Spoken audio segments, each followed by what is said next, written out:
Graça e paz. Me chamo Hilda Monteiro.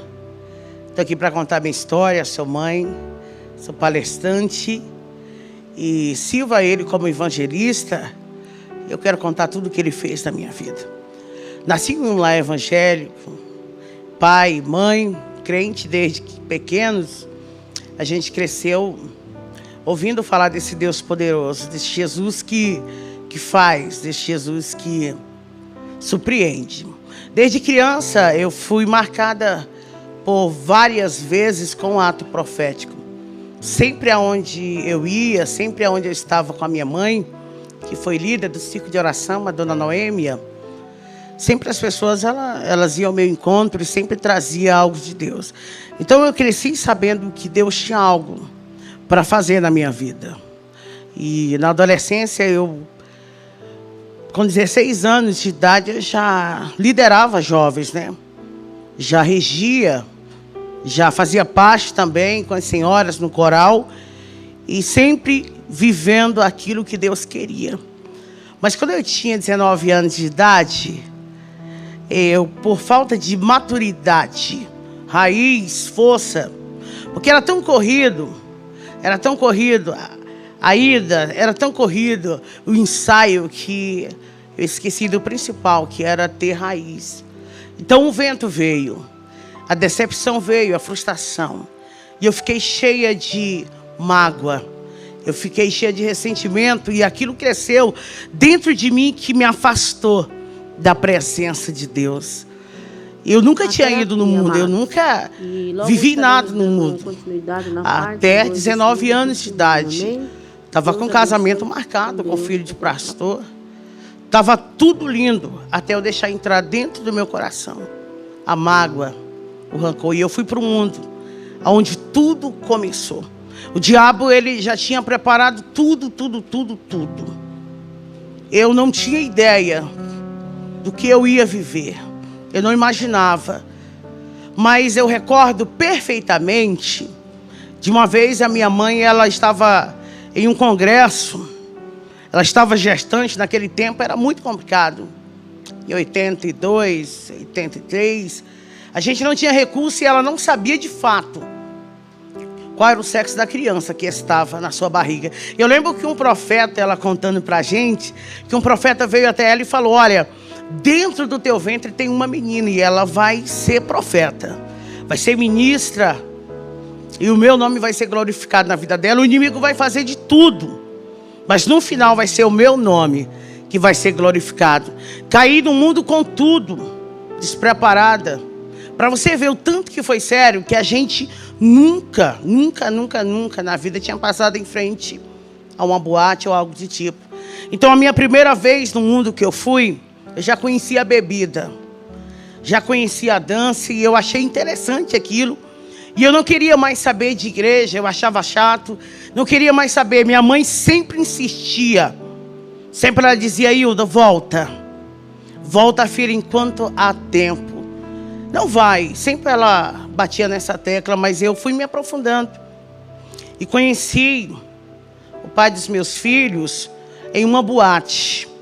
Eu não imaginava quem ele era, mas ele já era um grande traficante naquela região. E a gente se envolveu. E daqui a pouco eu já estava envolvida totalmente em tudo que você possa imaginar do crime. Com um ano que eu estava afastada dos caminhos do Senhor, eu já tinha mais de 5 pontos de tráfico ali no Pará. Eu não conseguia mais sair, eu fiquei presa na maconha. Eu comecei com a maconha, o cigarro. Com a bebida eu não largava o uísque. Era 24 horas. Mas de verdade eu sentia um vazio na madrugada. Eu lembro que quando eu estava sozinho, quando o efeito das drogas, elas acabavam, as lágrimas desciam nos meus olhos. Mas eu não tinha força e eu estava já envolvida demais para retroceder. Foi quando a gente estava dominando a metade quase de todo o Pará. Mas minha mãe, ela não desistia. Tive filho, meu primeiro filho, o primogênito, que é o Lucas. Quando eu tive o Lucas, a minha família acolheu ele, pegou ele. Porque essa vida de tráfico, de correria, essa vida de assalto não é fácil. Não tem como construir família aí. É mentira, é roubada isso. A gente não consegue construir nada. A gente só consegue alguma coisa nessa vida se a gente estiver com Jesus Cristo de Nazaré. Preciso dizer para alguém que está ouvindo aqui, jovem, ei menina, não entra nessa vida, saia. O quanto antes é roubada, é fracasso. Logo após, eu ter tido Lucas, eu engravidei da minha filha Giovana. Nesse tempo eu estava tão aviciada em pó, que eu tenho poucas lembranças da minha filha pequena. Nesse tempo a gente tinha tudo, tinha casa, tinha gente para fazer tudo dentro da casa, a galera do corre, tinha gente para fazer o que eu quisesse. Mas eu não era feliz, era só um fingimento. É que eu achava que não tinha mais jeito. É que eu achava que a porta tinha se fechado. E eu me aprofundei tanto, que a Giovana, dela tinha 4 anos de idade, ela foi levada para o abrigo. Ela foi carregada. Eu tentava lutar. Eu lembro que por mais de 2 vezes eu tentei entrar lá dentro do abrigo. Várias vezes eu até mentia. Eu mentia muito nessa época. Eu dizia, quer saber, eu quero mudar de vida. Era nada, eu só queria estar perto dela.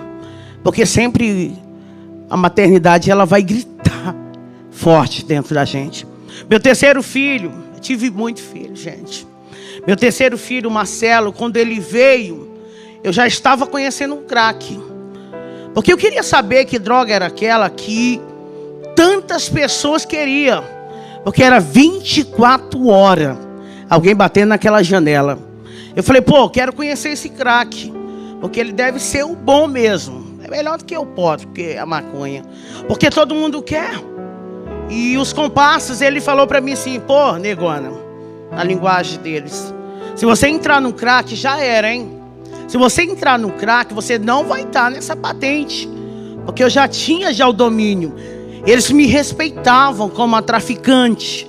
Então eu tinha um respeito grande na favela. As pessoas onde eu passava, elas me respeitavam. Elas tinham que atender às minhas ordens. Então tinha um certo temor ali. Então eles me orientaram, o crack ele está vendendo muito. Mas não entra nisso não. Só que eu tinha dentro de mim, dentro da minha mente, a ideia que nada pudesse me dominar. Que eu estava por cima. Que nada poderia me travar. Porque eu era o que eu era. E eu achava fantástico aquilo. As pessoas abrirem. Sabe, para me passar, vem chegando ela. Eu achava interessante aquilo, eu não imaginava que o que Deus tinha para mim era coisas maiores.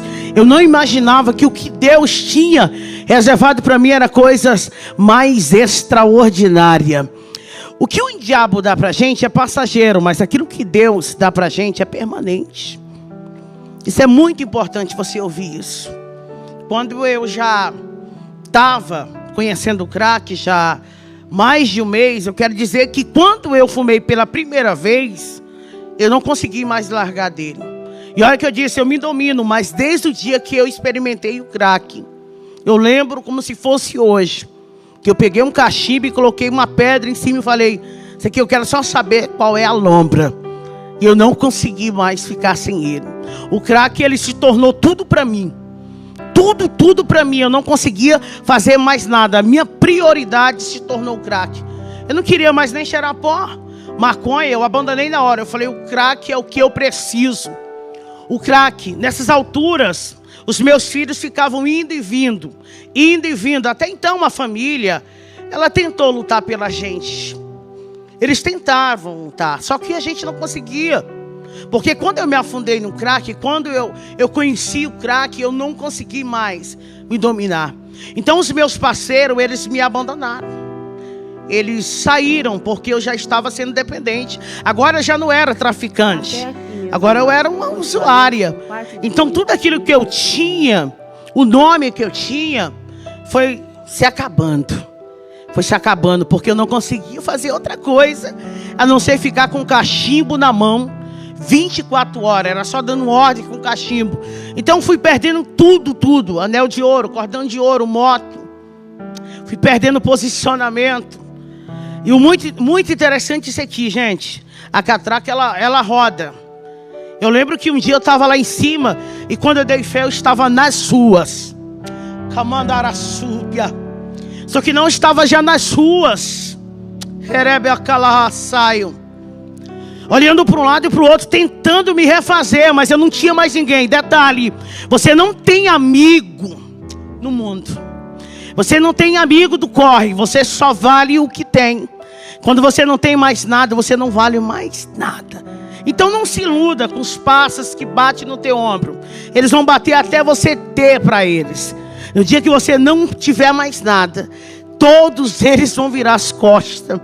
Só que a minha mãe, ela nunca virou as costas para mim. Nunca. Todo mundo dizia: ô dona Noemi, por que a senhora não desiste? Por que a senhora não larga ela? Não adianta. Ela já saiu na manchete de novo. Poxa, a Hilda vai aparecer qualquer dia desse aí no jornal, morta. Minha mãe dizia: não, o que Deus tem para fazer na vida da minha filha vai ser feito. Por mais que eu não veja, mas o mundo vai conhecer o Deus, eu não desisto. E ela subia nos morros, nas vielas, e eu lembro que isso era tão poderoso. Eu preciso falar isso, porque tem uma mãe me ouvindo aqui, tem mães que vão me ouvir. Não desista. E ela subia na favela e todo mundo abria o caminho e dizia: vai passando uma crente, deixa ela aí, porque a filha dela está lá no morro, lá em cima. Acredita que ela passava óleo de unção? Ela fazia tantos atos proféticos. E ela batia no meu peito, eu desnorteada, drogada mesmo. E ela batia no meu peito e dizia: Hilda, tem uma promessa de Deus para a tua vida. Eu dizia: mãe, não tem mais nada para mim nessa vida, eu não tenho mais nada. O que eu tenho é isso aqui. O que restou para mim é isso aqui. Mas sempre ela liberava uma palavra dizendo: filha, Deus vai te resgatar. E um belo dia na Cracolândia, onde eu estava, um terrível dia, meu irmão chegou até a mim e falou assim: vamos no hospital. Eu não imaginava o que estava acontecendo. Ele disse: vamos no hospital, que a mãe está mal. Quando ele falou aquilo, as minhas pernas, elas tremeram, porque a minha base era ela. Porque meu pai não entendeu o que aconteceu, ele não conseguiu compreender. Porque para ele foi doloroso. Ele criou a gente debaixo, sabe, de muita palavra. Com meu pai era sim, sim. Meu pai é um homem direito. Então ele ensinou para a gente comprar e pagar. E agora ele tem uma filha que rouba. Uma filha que tem mais de 27 passagens na delegacia, que saiu no jornal por sequestro várias vezes. Várias vezes teve que sair no jornal: olha o tanto de arma. E os filhos, cadê? Isso para ele não suportou, então ele rejeitou. Então só tinha minha mãe por mim. E quando eu cheguei naquele hospital, ela estava dando seus últimos suspiros.